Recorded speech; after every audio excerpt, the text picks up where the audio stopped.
This is Inside the UCC Group Leadership in Action podcast with your hosts Laura Butler and Jay Maney. This podcast will share groundbreaking initiatives by the university and speak with leading educators, business leaders, and entrepreneurs that are paving the way for growth, transformation, and success. Welcome to the UCC Leadership in Action podcast. I'm Laura Butler. And I am Jay Maney. And Laura, I'm so excited about today's show. You know, last year we wrapped up the final few months of the year in high fashion with fantastic guests. And beginning this year, brand new 2022, it's not ending. In fact, we're just going to ratchet it up this year to bring more great content, more great speakers to add value to our podcast. And I'm excited about today's guest, Laura. I agree, Jay, and fantastic guests with phenomenal information that's applicable, useful, and important, you know, in just about all aspects of life. And today's going to be no different. Our featured guest today is someone that is making headways, not only in the fact that he is empowering male youth, but he's also one of the upcoming authors. He's a professor himself. And guess what, Laura? He comes from Jamaica. He comes from your own island, and he's got a great story to share. So I can't wait for you to hear from our guest today, Richard Cross. Richard, welcome to the show. Thanks for having me, man. I'm looking forward to sharing with you, and I just appreciate the opportunity to share with your audience. Great. Richard, you're such a beacon of hope to so many people. Can you share a little bit about your story? Okay, so I want to keep it brief because, you know, I tend to go off. But I grew up in Jamaica, and I grew up in poverty where a lot of people thought I would not amount to anything. At one point, teachers told me that I would not amount to anything. And, you know, for a while, I believed what they were saying because, you know, they were there to guide me. But there was just this hope that things could change for me. And sometimes I used to help my mom clean churches, go to do domestic work with my mom. I keep telling myself, I need to figure a way how so I can help, not just help myself, but help my mom to stop, you know, going through the hardship that she's dealing with so she can, you know, help us and stuff like that. Richard, one of the things that makes you so impressive is that you're not only the founder of Envision Millionaires, which I love that, Envision Millionaires, but you're also the founder of Going Beyond Limitations. So that's part of empowering people. Obviously, you're an empowerment coach and you're a speaker. But what has inspired you to begin devoting time and energy to empowering and uplifting young males? Well, thanks for that question. As I said earlier, you know, I was one of those males growing up in my community that no one thought I could. And a lot of times people put limitations on you based on your social status.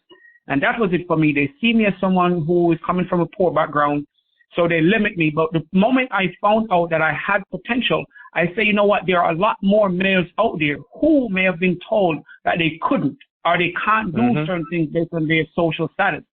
And that was what kind of ignite that passion in me to help others to see beyond their limitations.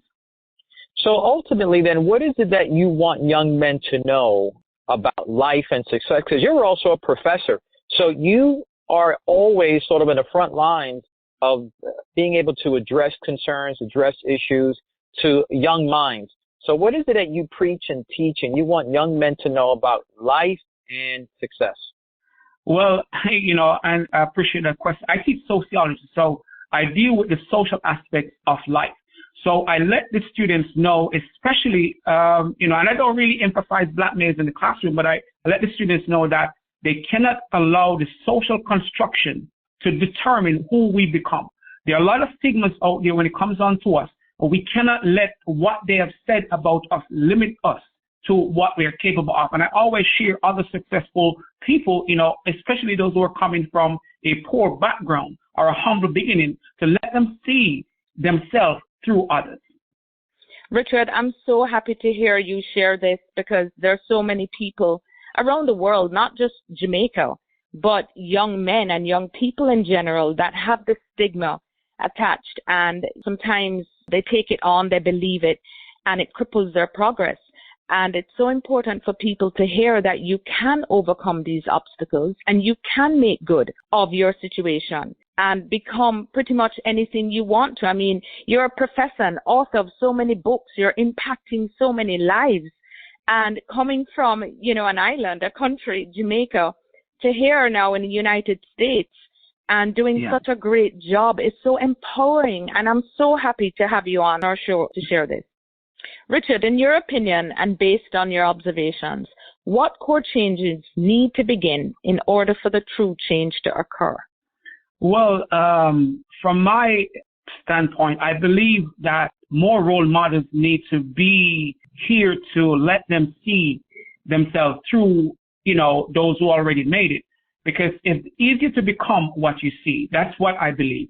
So the more they see someone who have overcome their challenges, and not even overcome the challenge, but someone looks like them, because representation matters in everything that we are trying to accomplish. And when it comes to our community, representation matters. And the more they see themselves in different sectors, the more it will be for them to aim high and aspire to achieve great things. So I believe having role models is important, and even mentorship, because sometimes why we end up where we are is because we don't have the guidance. So providing mentorship is really important, to help to break the stigma.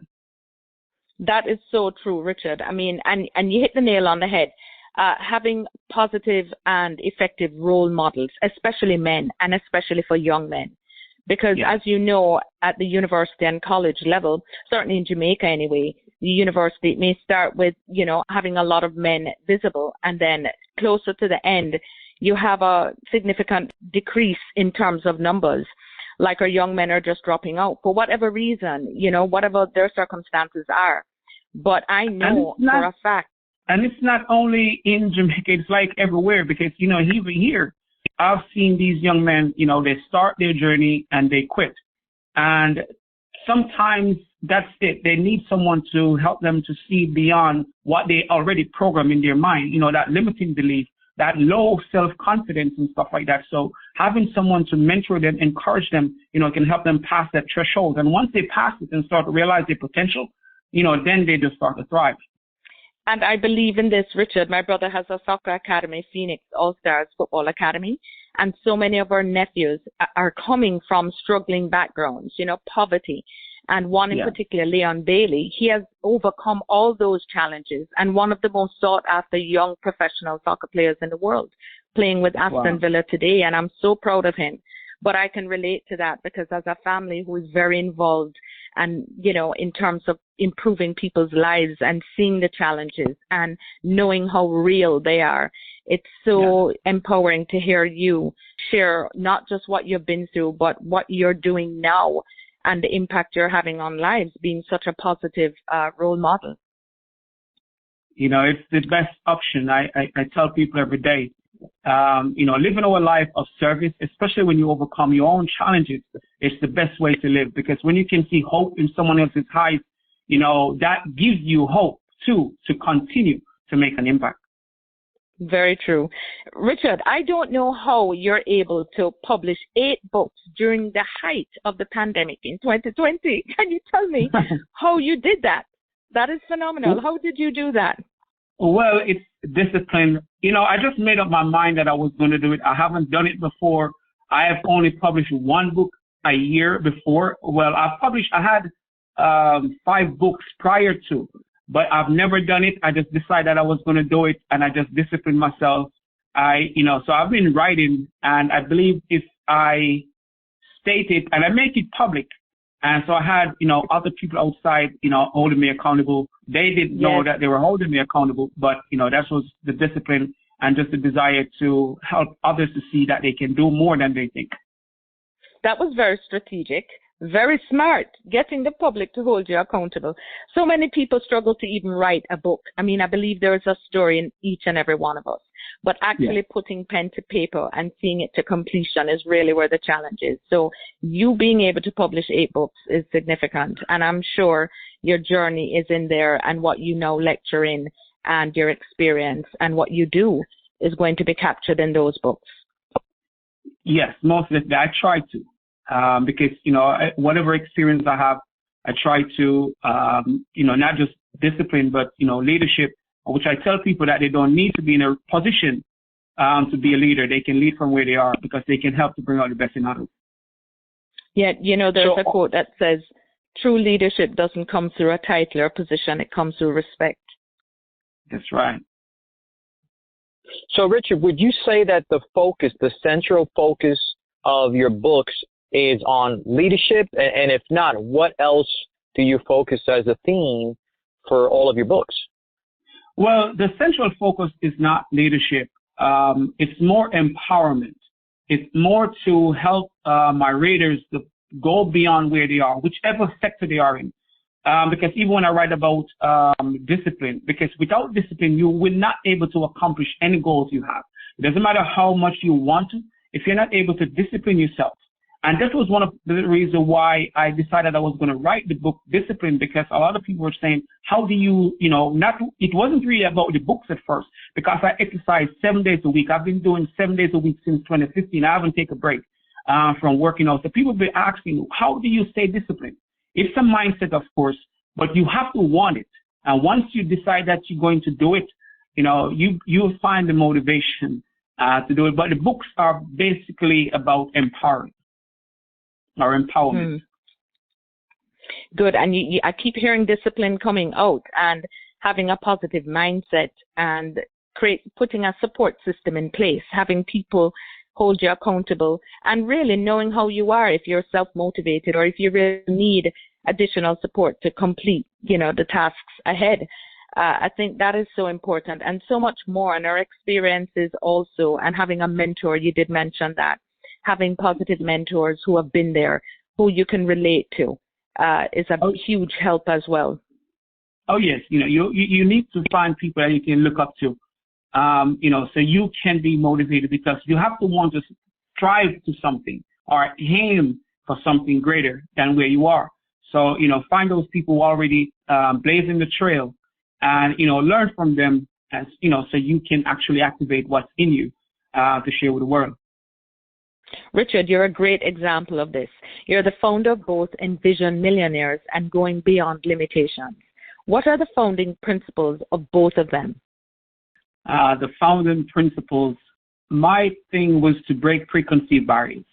And that's for the both of them. With Envision Millionaires, when I came up with it, I started to look for black males who were millionaires. Then I came across my mentor, which was Dennis Kimbrough, Dr. Dennis Kimbrough, which he had already done a lot of work in that sector.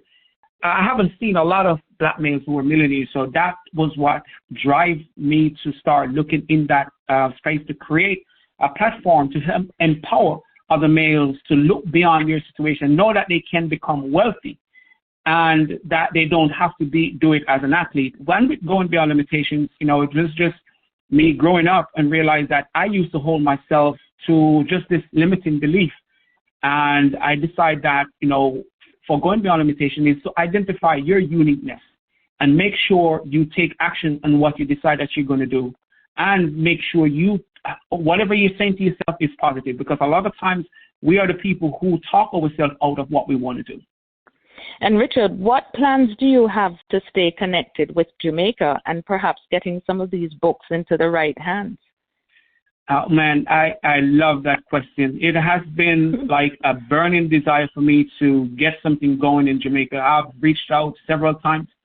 So this year I decided that I was going to do, I'm going to do 1 million males empowerment. So I'm waiting on a package that I'm going to use to make that reach. So I'm waiting on this mentorship package that I'm creating, so I can have that impact with the males across the country, of course. But, I have my heart is there in Jamaica because that's where I grew up. And, I know that males are there just like myself. I am so happy to hear that. And, of course, UCC will be happy to partner with you in any efforts to really help to empower young men, because I know Dr. Adams, he's all about that. That's what the team is all about. And so I'm really happy to hear that, because sometimes the Jamaican diaspora is so alive and so powerful. But so many have the desire to give back and, in some way or form, but never really get around to it. So I'm very happy to hear that that's part of your plans. Yes, it is. Richard, there is no question about it, brother. You are making an impact, and you will continue to make an impact for decades to come. We look forward to collaborating and doing future work with you as your initiatives continues to grow. I know they will. So appreciate having you on the show, brother. Thanks for having me, man. It was a pleasure sharing with you and your audience. Thank you, Richard. All right, thanks. Thanks, Rich. I'll tell you, Laura, having Richard on the phone was really amazing, and I hope that our listeners understand that here's a guy that did not grow up in the most opportune means. I can relate to him. I grew up in Spanish Harlem. I understand what it is to grow up in very difficult situation, but yet he did not let that hold him back. In fact, it fueled his fire, and here we are, decades later. He's given back to the community, given back to young men, and that's going to continue to flourish. In fact, for those that want to find out more about him, they can go to richardacross.com, or they can track him down on LinkedIn. He's not hiding anywhere. They can go to LinkedIn and search him, Richard A. Cross, and they'll be able to find him and his books and his initiatives and the foundation that he's working on as well. Yes, Jay, that was such a wonderful interview, and certainly listening to his heart, and being a Jamaican and, is including in his plans moving forward to give back to his home country, which is great. So he'll continue his work globally, but he hasn't forgotten about Jamaica. So that is so important. Well, I want people to know that if they've not had a chance to check out our podcast, that they can find it by simply going to Apple Podcasts or Spotify or Google Podcasts. They can go to iHeartRadio. They can go to CastBox. In fact, one of the best places to find it is right at ucc.edu.jn. Thank you all for listening. Keep safe and focused. Until next time, I'm Laura Butler. And I'm Jay Maney, your host for the UCC Leadership in Action podcast.